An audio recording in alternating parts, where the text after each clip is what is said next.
Voting is a civic duty. Let's register on the electoral list.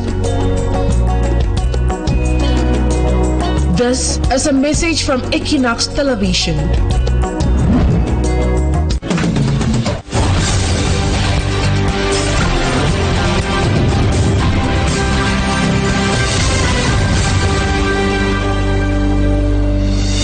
Hi to all of you viewers of Equinoxe Television. Welcome back from the weekend and welcome to the month of February. It's time for the news. Thank you so much for joining us tonight.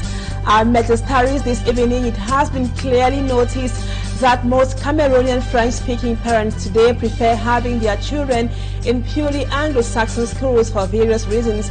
As the National Bilingualism Week is being launched today in the Littoral region, our reporter sought to know the motivation of these parents. We'll tell you more in this news edition. And in the Northwest region, we will take you to discover the extremely deplorable state of the road linking Bamenda and Womb in the Menchum division, the challenges of the local population right ahead. And out of Cameroon, U.S. President Donald Trump suspends aid to South Africa over what he terms massive human rights violations of the white population. Those are our big stories. Viewers, details of those and more when we come back.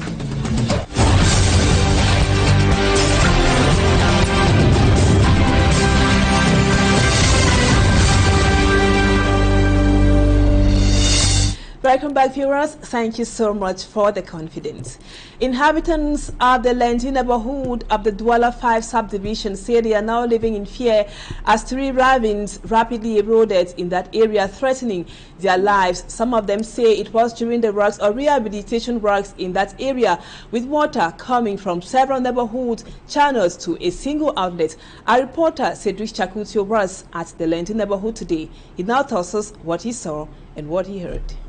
Residents of Lendi neighborhood, Douala 5 subdivision, are living in fear as 2 ravines rapidly erode, threatening the homes and lives of the inhabitants. The ravines, which have existed for a decade, have grown significantly due to seasonal rains. Du haut et de là, l'eau descendait. La force de cette eau-là a touché la fondation de la maison. C'est pour ça qu'ils ont balancé l'eau. Mais en balançant l'eau, alors, ils ont mal dirigé l'eau qui plus tard pourra nous affecter. Residents say they have informed municipal authorities but have received no response or concrete action plan till now. Une demande d'aide à la communauté, à la mairie de Douala 5e. She explains that during the works, the water from several neighborhoods had been channeled and directed to a single undeveloped sloping outlet. Ça coule, on dirait que c'était le torrent. Un torrent très très puissant. On a peur une nuit comme ça, en train d'être dans ton sommeil, tu te vois emporter, tu ne sais pas comment tu vas faire. Contacted, the company in charge of the rehabilitation of the road in the area explained some difficulties they face. The hole you're talking about, the valley that is up there, when we came into the contract, the construction space was not really huge. So actually, now that we are working, we have already finished the study. So we gave it to the contract authorities for them to check. After they check, because we cannot do any work without the validation of the contract authorities. So immediately they are done with it, then we can now start the construction work on that ravine. So we know the population is facing a lot of problems in that area, but there are procedures in construction. We cannot actually surpass them. The rainy season of next year will not possibly meet the situation of that area like that. We are going to make sure we go in, maybe we have a higher percentage of works at that area. The inhabitants of the area are awaiting concrete solutions. From the littoral, we now take you to the Northwest region. It has also been a very daunting task to access the Womb-Bamenda road in the Menchum division, be it with vehicles or on foot. Due to so many deep potholes, the situation gets worse, especially during the rainy season because of the wet and muddy nature of the road. Our reporter Mala Glory tells us more about the challenges faced by the locals plying the road, which is 77.2 kilometers straight. Aside the presence of large mud filled potholes on the Womb-Bamenda stretch at mile 32 in the Northwest region, the road is gradually deteriorating into a severe state of disrepair. Commuters spend days on the road to reach Bamenda. Every day, They have been on this route for 2 weeks, struggling to reach their destination. He adds that so many promises have been made to fix this road, but till now nothing has been done. Bikes, which are the main means of transportation in this part of the country, often get bad on the way, as the bikers say they spend much money in fixing. They say this is the only route they can use, and they equally don't have other means of livelihood. They also do this to help the population. According to the locals, the wet and muddy road is as a result of the one-day rain in the area recently. The people are worried as the dry season will soon be over and the rainy season will make the situation worse.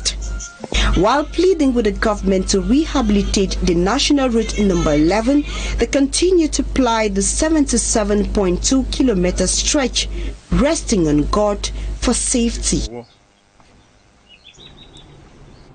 Now let's talk politics. There have been some debates on the possible candidacy of Professor Maurice Kamto in the upcoming presidential election in Cameroon. Let's listen to the clarification which was given by Professor Abao. You know, the clarifications have been compiled by a reporter for me, Armstrong Sanda, in the write-up which comes up next. The Constitution of Cameroon offers a host of options for the candidacy file of Professor Maurice Kamto, national president of the CRM party, to sail through within the context of the 2025 presidential election in Cameroon. Firstly, Article 4 of the Cameroonian Constitution, which guarantees the freedom of political parties, ensuring the respect of democratic principles. Law number 96/06 of January 18, 1996, amending the Constitution, specify in its Article 6 that parties with elected representatives can nominate or endorse a candidate for the presidential election, a possibility which is subject to the interpretation of the absence of an imperative mandate, according to specialists who say it means that elected officials are not obliged to follow to the latter the decisions of their party on the nomination of the candidate. Furthermore, the Constitution, precisely in Article 11, recognizes the formation of political alliances between political parties. Third and not the least is the provision of Article 52 of Law number 96/06, also allowing independent candidacy for the presidential election, an option subject to obligation of collecting 30 signatures from influential personalities from different regions of the country. Signatures which must come from members of parliament, senators, municipal and regional councillors, traditional leaders, and other public figures. This option offers Maurice Kamto the possibility of running without a nomination from a particular political party. In summary, the Cameroonian Constitution offers several legal avenues for Professor Maurice Kamto and others to run in the 2025 presidential election, whether through a political party with an elected official, through a political alliance, or as an independent candidate. In other news, activities to mark this year's edition of the National Youth Day have been launched in Equinoxe in the Southwest region by the Minister for Youth and Civic Education, Minister Mumuna Fotso, and Cameroon gears up for a unique and innovative Youth Day celebration this year with the introduction of the first ever Cameroonian Youth Month under the theme Youth Maturity and Responsibility for the consolidation of peace, security, economic growth, and the democratic process. This was made public by the Minister of Youth Affairs during the launch of the 59th edition at Equinoxe in the Southwest region. Our reporter Davidson Maimo completes the story from Limbe. The theme of this 59th edition of the Youth Day is Youth, Maturity and Responsibility for the consolidation of peace, security, economic growth, and the democratic process. The 59th edition of the National Youth Day celebrations in Cameroon promised to be a unique and innovative experience with the introduction of the first ever Cameroonian Youth Month. This exciting development was announced over the weekend at Equinoxe, headquarters of the West Coast Subdivision in Fakot Division of the Southwest Region, by the Minister of Youth Affairs and Civic Education, who highlighted the significance of this initiative. To step up activities promoting youth and civic education during the whole month of February. Chief Peter Bolonjo of Equinoxe, speaking on behalf of the Fakot traditional rulers, appealed to the government to provide more practical support to the youth. We need more youth projects, more entrepreneurship training, and above all, practical structures. Earlier in the day, the minister officially inaugurated the youth center at Limbe 1 municipality. The youths of Limbe 1 Council are so much impressed. They are very happy to have a youth leadership center like this. As part of the celebrations, youth groups, associations and individuals from across the Southwest region received basic equipment from the Ministry of Youth Affairs and Civic Education. This empowerment initiative aims to support the region's young people in their development and growth. Additionally, the foundation stone of the multifunctional Center for Youth Promotion was laid at Equinoxe, making a significant milestone in the region's youth development initiative.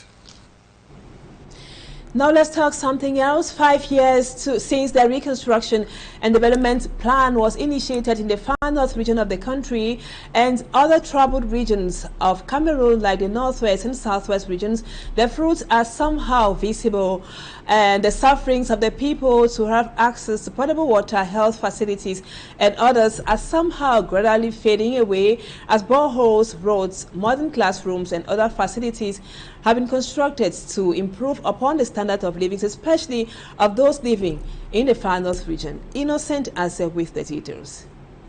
In most parts of the far north region, deemed one of the poorest regions of the Republic of Cameroon, it is common to find the school children studying in tents while sitting on the ground. Also common is the covering of long distances on foot by children and parents to fetch water. Scenarios officials in the region want to bury within the earth crust through the reconstruction and development plan of the head of state, which has begun yielding fruits years after its implementation. Government primary school Bardama in Marwa is already witnessing the construction of modern classrooms. With these modern school infrastructures, the number of pupils enrolled in this school will increase, the teaching and learning process will be smooth and tremendous results recorded. Health centers are also being constructed, like the case of Walade. Construction of a motorable road has disenclaved the villages and easily connects the populations. Provision of boreholes in localities like Yalayalta, Meme and Folina has come to rescue the population who used to cover kilometers on foot in search of water.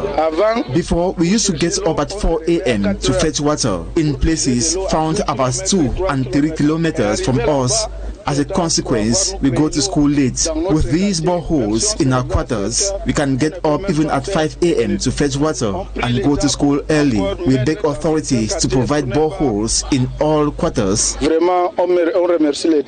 the coordinator of the reconstruction and development plan in the region appreciates the quality of the projects being realized, he gives contractors a deadline of 5 months to complete the ongoing projects for the population to start benefiting from them. I give them until 4 or 5 months. This infrastructure will finish. He, however, did not fail to state that the realization of these projects was delayed by the long procedures to award contracts, insufficient financing, and other constraints. And now, viewers, we had as guest yesterday on one of our flagship programs that was Verite en Face, Professor Abba Oyono, and he highlighted so many important points concerning the elections coming up this year in Cameroon. Those important points were compiled by reporter Babila Jonathan and the voice done by Immaculate Fogui. He is not afraid And he says there's no reason to be afraid to speak out about ills in the society and the bad situation of Cameroon. Many Cameroonians are unhappy with the way the country is governed. University Don Professor Abba Oyuno Jean Calvin points to the responsibility of President Paul Biya. Concerned the reason for which he is very rigid on the responsibility of head of state in the bad situation of the country.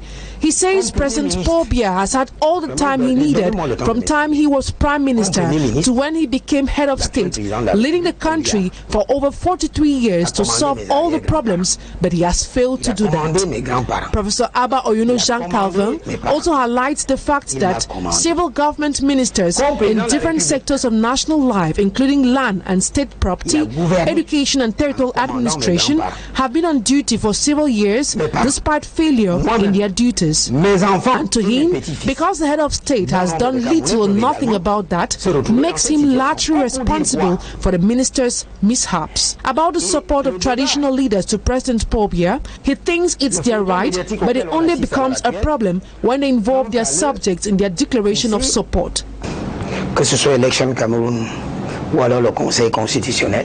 He has lambasted administrative authorities and elections management institutions like Elections Cameroon and the Constitutional Council for working in favor of the regime in violation of the law. According to Professor Abba Oyuno, debate about the candidacy of President Paul Biya and Professor Maurice Kamto are of no use. He adds that there is no law hindering Professor Maurice Kamto's candidacy, and even if he decides to run as an independent candidate, he is capable of fulfilling conditions stipulated by the Electoral Code. Professor Oyuno holds the opinion that there is no problem between the leader of the Cameroon Renaissance Movement political party, Professor Maurice Kamto, and the president of the Cameroon Party for National Reconciliation, Cabral Libi. Pourquoi pensez-vous que pour que l'opposition gagne l'élection dans ce pays, il faut absolument... In his perspective, the opposition must not unite in a coalition to win the election, but they simply have to unite efforts. Regardez, ils font des états généraux de l'enseignement supérieur. As a university don, he recommends that the country's poor educational system should be brought to an overhaul and redirected from theory to practical in a bid to prioritize job creation. Ils ne savent rien faire. C'est des réciteurs de...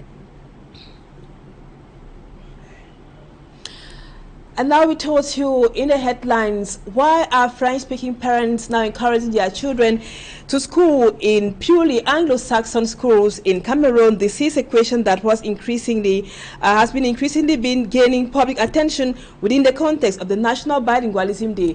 Our reporter Immaculate Fogwe spoke with some parents and compared this report for the news.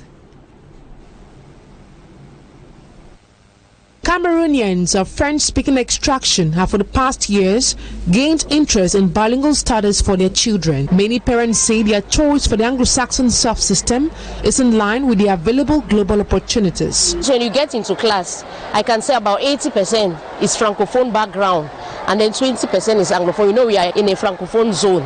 While at Government Bilingual High School Nilong, Brazzaville, in the Douala 3 subdivision, most of the students who opted for bilingual studies say the decision was made by their parents. I would likely continue my studies in bilingualism, and I'll become a surgical oncologist.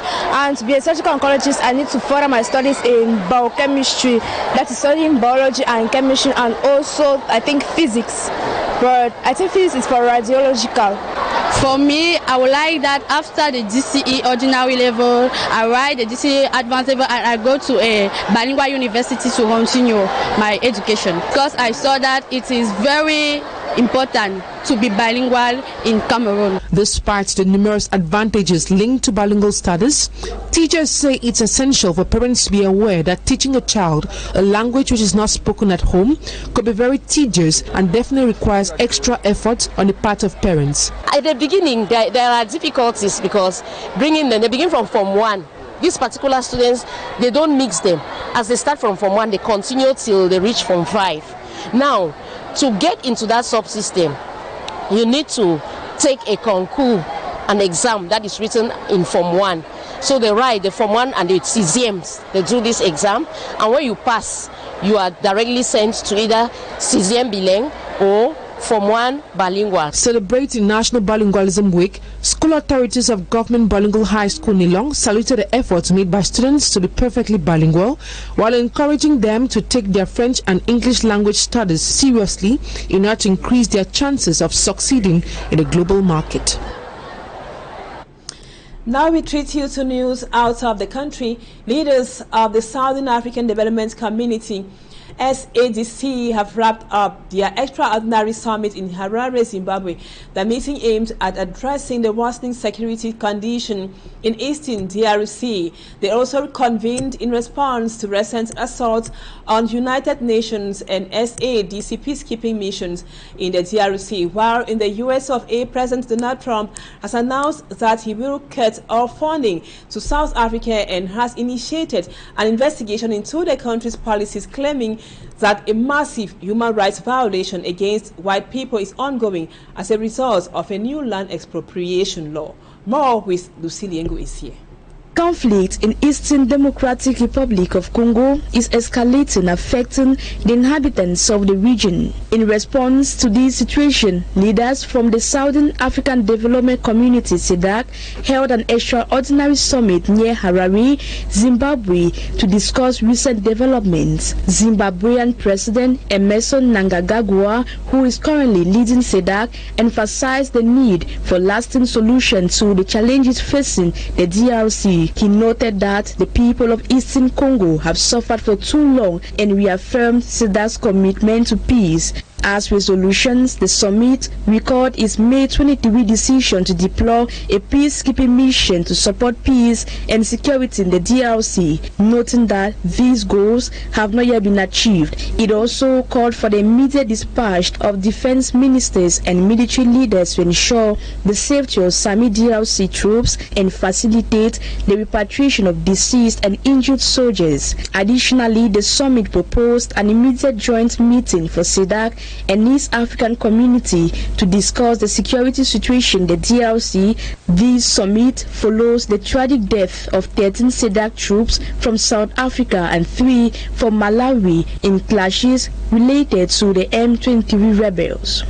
Elsewhere, President Donald Trump has announced that he will suspend all future U.S. funding to South Africa while investigation into the country's land redistribution policies takes place. In January, South African President Cyril Ramaphosa signed a law allowing the government to seize land without compensation in order to assist the black majority who were historically dispossessed during colonialism and apartheid. This law has faced criticism, including from billionaire Elon Musk, who questioned its fairness. Trump accused South Africa of committing human rights violations against white people due to the new law. Ramaphosa responded by asserting that no land has been confiscated and called for a better understanding of the law's purpose. Now let's talk sports with Siman Jikan Gabriel. Money collected during the classic game between Union Sportive and Dynamo of Douala has caused a rift between the Cameroon Football Federation and officials of Union Sportive of Douala. The officials of Union Sportive of Douala requested to have 70% of the gate fee were turned down by the Football Association. Smart, you have the details in this write-up. It was total chaos at the conference room of the annex of the Omnisport Stadium in Bepanda over the weekend after the littoral derby between Union and Dynamo. This was as a result of the gate takings in which Union Sportive of Douala wanted 70%, which is 1,450,000 francs, 400 francs CFA. She wants to give us 23% of the gate taking, and we've denied the money because we are the people who organized the game. Officials of Union Sportive of Douala argued that since they were the ones who paid for the stadium that was used, it was normal they were given a greater percentage. The issue of the playground used was another bone of contention. As per Union, they told the FA of their desire to use the annex of the Omnisport Stadium in Bepanda, but the FA paid for the Mbappé Lepe Stadium. Union Douala never picked the Mbappé Lepe Stadium for the game. So if the federation decided to pay for the stadium, it is their fault. It's abnormal that Fecafoot is pretending to have paid the Mbappé Lepe Stadium. Reacting to the incident that occurred at the end of the classic game in Douala, the scribe of the temporal committee in charge of managing the Elite 1 and 2 championship said, "We were surprised like others about what transpired at the end of the game between the two Douala outfits, and we are deeply sorry about that. The problem here is because Fecafoot, through the temporal committee, had paid the annex stadium of Bepanda after we asked Union and they refused taking responsibility. They should respect the procedure in place and take responsibility earlier." As a result of the confusion, the money was finally taken to the Gendarmerie Brigade in Bepanda, where negotiations continue on how much each club and Douala City Council plus Fecafoot will have. And viewers, that was what we put together for you on the first part of the news. Don't you go anywhere, Talking Points comes up next.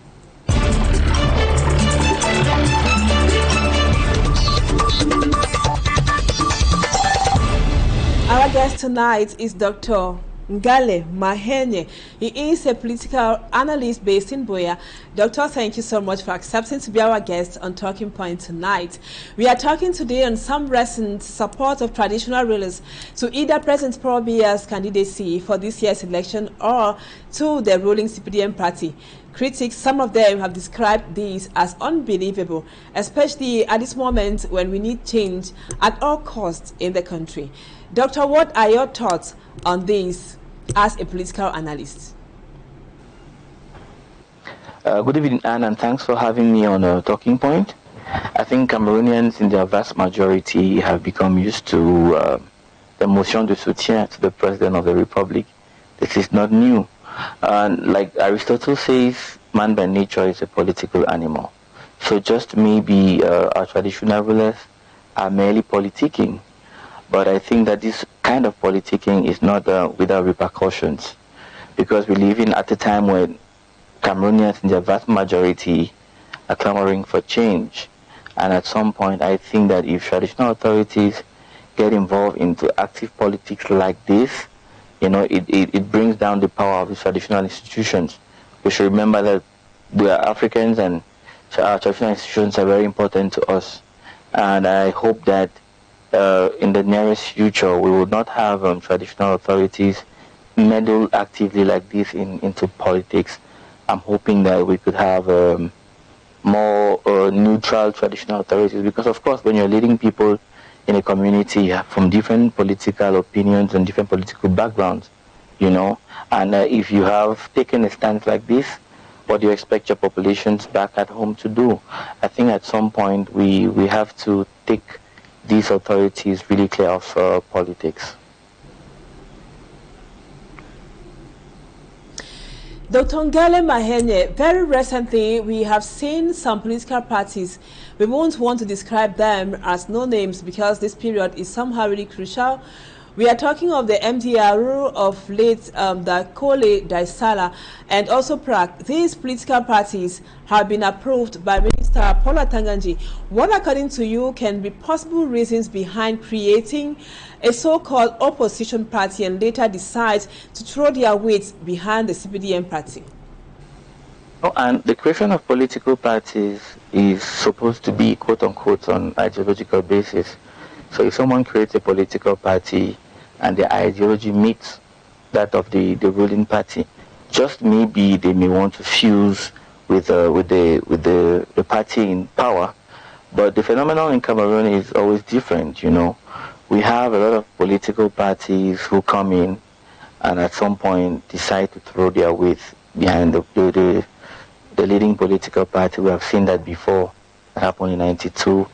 I mean, we have seen a lot of these things happen. I think the strong message here should be that the opposition political parties, those who claim to be opposition political parties, of course, why not? They can form a coalition and see how together they can fight the party which is in power. It is not prohibited, you know.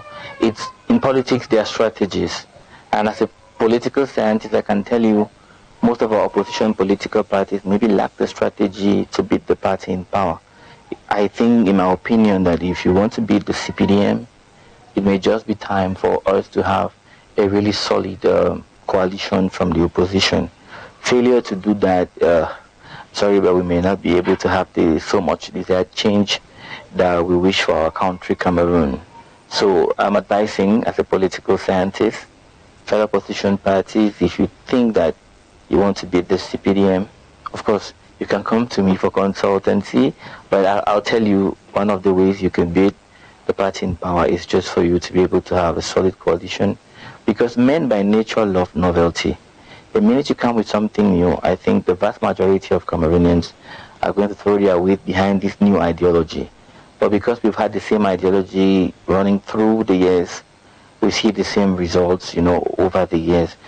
2025 may not be very different if we don't provide something new for Cameroonians. If Cameroonians are tired of the system in place, then you have to provide something new for them. The same parties running for elections have been running over the years. What are they bringing new on the table? What's the novelty they are bringing to Cameroonians? What are they telling Cameroonians that they're going to do differently? You know, I just think that if they want a change, come on. You don't blame the parties which are coming to join the CPDM.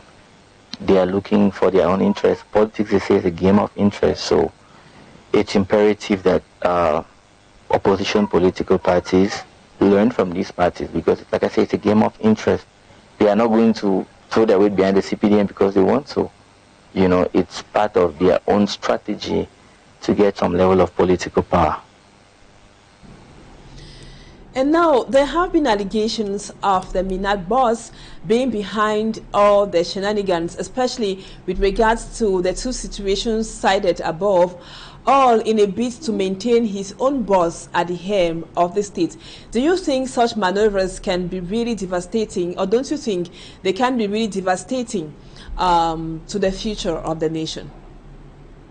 And I think it's high time Cameroonians be told the truth. Most Cameroonians, I think, confuse politics for conventional morality. You know, Minister Tanganji is playing the role of his boss, and you don't expect him to do otherwise. It is true that we expect in a perfect democracy like ours, no, not like ours, in a perfect democracy, we expect the Minister of the Republic to work for the interests of the Republic and not serve his master. But the reality is here. If Mr. Tanganji is allowing other political parties to come into the game, and these parties want to fuse with the CPDM, I think they are just playing their own game. Politics, they say, is a game of interest. And we don't have permanent friends. We have permanent interest in politics. So it so happens that Mr. Tanganji, in as much as some of us Cameroonians may not like his way of operating, he's simply playing the game of politics. It may not be the best way of going about it, but in our own democracy, that's how it's done. And unless we have a change, like I always tell people, if Cameroonians don't want the regime in place, of course, we know what to do. The ballot box is there. We may think that the system, the electoral code doesn't provide a perfect electoral system so much so that people are sure of their votes. But I tell you, if we have 4 or 5 million Cameroonians voting against the regime in power, for example, it may become so difficult for these votes to be truncated. So in our opinion, let's face reality in Cameroon and let Cameroonians take the bull by the horn. It's time for us to face our destinies. It's time for us to face Cameroon. It's time for us to go out there massively and vote. And of course, if Mr. Biya wins again, it means that Cameroonians want Mr. Biya to stay in power. The only way to change is to go to the ballot box and choose your leaders. Let us all go out massively and register. Before we go, sir, just to mention that there have been some ongoing war of words and facts between Professor Maurice Kamto's sympathizers and his detractors on his eligibility for this year's election. Detractors, according to them, think without elected councillors, Professor Maurice Kamto is out of the game. What's your thoughts, sir, before we part company? Professor Maurice Kamto, I mean, in politics, you're bound to have detractors. Politics is a game, and some persons may want to pull you down, want to frighten you. They may want to take you out of the political scene. But of course, I think Professor Maurice Kamto is an astute politician. He understands the gimmicks and the dynamics of the game, and I'm sure that because he hasn't got municipal, legislative, or parliamentary representatives, he can be carried by the banner of any other political party which is represented either in the National Assembly or in the local areas, municipal and the legislative areas. So Professor Maurice Kamto has, of course, the possibility to run for presidential elections, maybe not under the banner of the MRC, but of course under the banner of any other political party represented in the National Assembly or in local council areas. Also, I think that it's also a warning to future politicians. Professor Maurice Kamto maybe should not have boycotted the last elections. Maybe we will not find ourselves in this mathematical situation where we are hoping that it could either be carried by A, B, or C. I think that in Cameroon, boycotting elections has never been a solution to elections in Cameroon. We have seen parties before which boycotted, and we all know how they ended. So I'm telling Cameroonians that Professor Maurice Kamto, of course, could be a candidate for the presidential elections. There are still a few avenues through which he could ascend to that high office. I hope that he knows these avenues and is ready to use them. These are the gimmicks in politics. Like we were talking a while ago, parties can form coalition at some point and carry Professor Maurice Kamto as their candidate. Why not? Dr. NGALE MAENYE, thank you so much for your time tonight. And viewers, we thank you so much for always being with us. That does it for this edition of the news in the English language. Our programs continue tonight. Equinoxe live from Douala. That will be in about 30 minutes or so with Serge Alengutu. And the news in the French language comes up at 8 p.m. with Julien Beth Bissay. Bye-bye for now and see you again tomorrow same time, God willing.